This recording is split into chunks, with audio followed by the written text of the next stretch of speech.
네, 오늘은 좀 무거운 주제입니다. 북조선의 평화통일 폐기 이후 남한의 통일운동. 최근에 이제 그 북이죠. 북의 김정은 국무위원장 등 북의 지도부가 남북 관계에 대해서 전면적인 그 전환을 선언했습니다. 그에 따른 남한의 통일운동 단체들의 움직임도 많이 이제 변화되고 있는데요. 그런 것들을 한번 살펴보겠습니다. 그래서 서론에서 이제 남북 통일운동의 관계에서 몇 가지 이제 문제점들을 보는데요.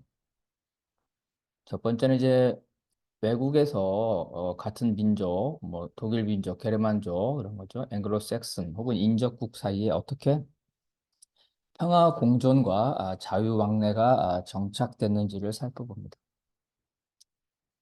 코리아반도 남북 사이에서 평화 통일과 평화 공존 이 두 가지 길이 있겠죠. 하나의 나라로 통일하는 것과 영국이나 미국이나 캐나다 뭐 이런 식으로 그다음에 독일과 오스트리아처럼 별도의 나라로 존재하지만 평화 공존하는 이 두 가지 방법이 있는데 이거의 전제 조건 평화 통일과 평화 공존을 실현하는 전제 조건이 서로 다른 것인지 혹은 뭐 같은 것인지를 살펴봅니다. 북조선이 최근에 평화통일 정책을 폐기를 했습니다. 평화통일이라는 그러한 단어라든지 정책이라든지 이런 걸 다 폐기했는데 이것이 이제 어떤 미국과 어떤 남한과의 관계 악화에 따른 일시적인 전술인지 혹은 돌이키기 힘든 전략인지를 살펴봅니다. 또 동독이나 북조선과 같이 분단된 사회주의가에서 민족 개념이 어떻게 변화됐는지, 그러한 민족 개념의 변화에 따라 통일 노선의 정책도 변화될 수 있는지를 살펴봅니다. 그리고 이제 이 북조선이 이후 남한과 미국과의 관계 변화에 따라서 평화통일 노선을 다시 채택할 가능성도 있다고 볼 수 있겠죠. 그렇다면 남한도 이런 북조선과 같이 이 평화통일 노선을 폐기했다가 필요하면 다시 채택할 수 있는 이러한 어떤 정책과 조직의 유연성을 발휘할 수 있는지를 살펴봅니다. 북조선과 구별되는 남한 사회의 독자적인 정치, 경제, 사회적 조건을 살펴보고 거기에 따라서 북조선과 차별되는 어, 그 남한에서의 구체적인 평화 공존 운동 혹은 통일 운동의 방향에 대해서 알아봅니다.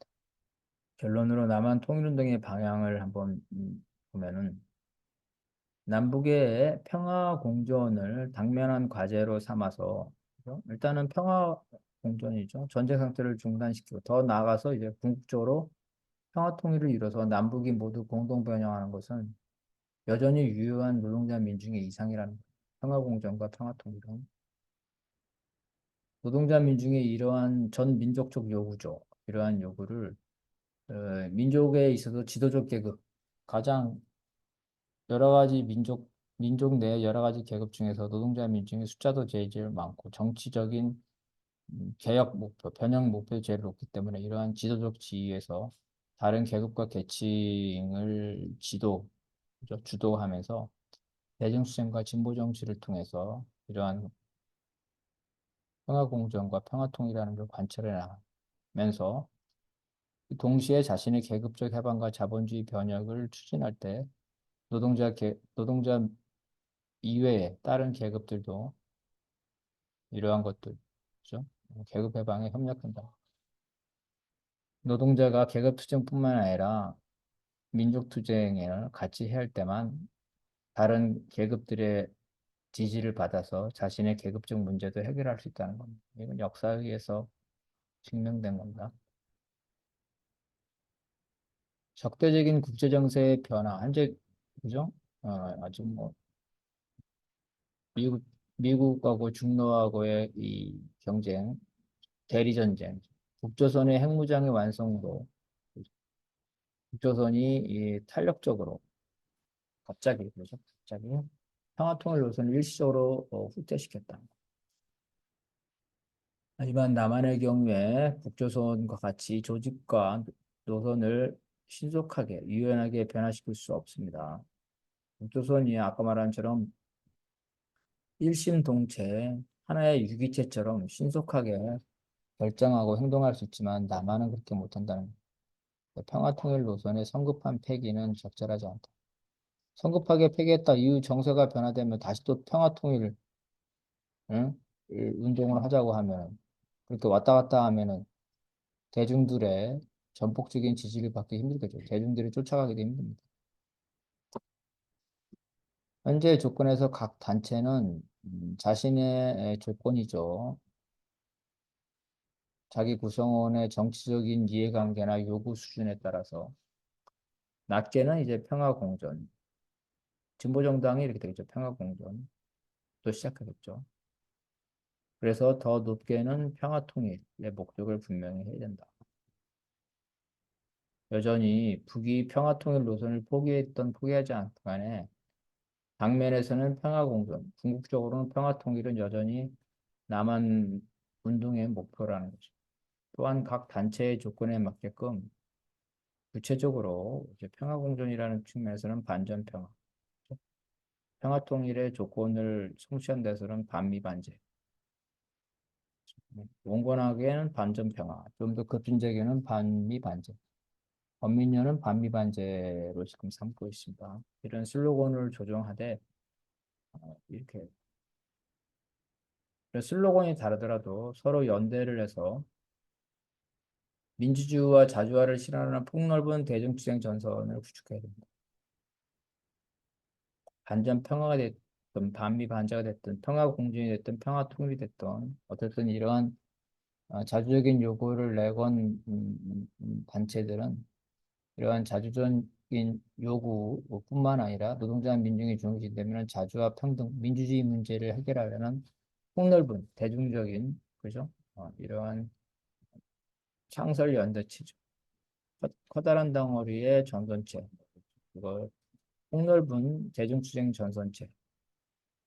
구체적으로 말하면은 민중행동이죠. 민중행동을 확대 강화시켜야 된다. 민주노총 중심으로 확대 강화시켜야 되겠죠. 그리고 민중이 주체가 돼서 자주와 평등을 실현할 수 있는 정치 권력을 가져가는 대중적인 진보 정치 전선이죠. 진보 연합정당 건설에 나서야 된다. 바로 이러한 과정에서는 이제 촉발은 남북해의 통일 협의체죠. 여기서 촉발됐다.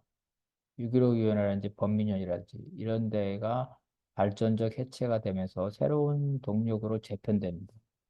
이거를 계기로 삼아야 된다는 거죠. 이러한 재편 과정에서 역동성을 기반으로 해서 먼저 자주전선이 형성이 돼야 되죠. 그래서 이 자주전선을 기반으로 해서 상설투쟁체, 민중행동과 같은 이런 것들이 이 자주전선이 이러한 상설투쟁체의 새로운 동력으로서 확대되면서 자주 문제뿐만 아니라 평등과 민주주의 문제까지 가는 이러한 상설 연대체를 확장해야 됩니다. 거리 투쟁만 가지고는 안 되기 때문에 국회에서 투쟁도 필요하기 때문에 진보연합정당을 건설해야 됩니다. 진보연합정당을 건설하려면 진보연합정당의 주축 원내 진보정당이 필요하죠. 진보당이 현재로서는 그 역할을 진보당이 원내 독자 기반을 구축해야 됩니다. 민주당과 사안별 연대를 할 수는 있지만 민주당이 흡수되면 안 되고 진보 정당으로서의 자기 역할을 다 해야 된다. 그렇지 않고 의석과 기득권만 확보하기 위해서 그 민주당 자유주의 세력에 끌려다니거나 자유주의 세력에 흡수된다면 민주당에 흡수된다면 진보당은 진보 정치 세력으로서의 자기 생명을 점차 상실할 겁니다. 그런 길로 가면 안 되고 진보연합정당의 구심으로서의 자기 역할을 해야 된다. 네, 이상입니다.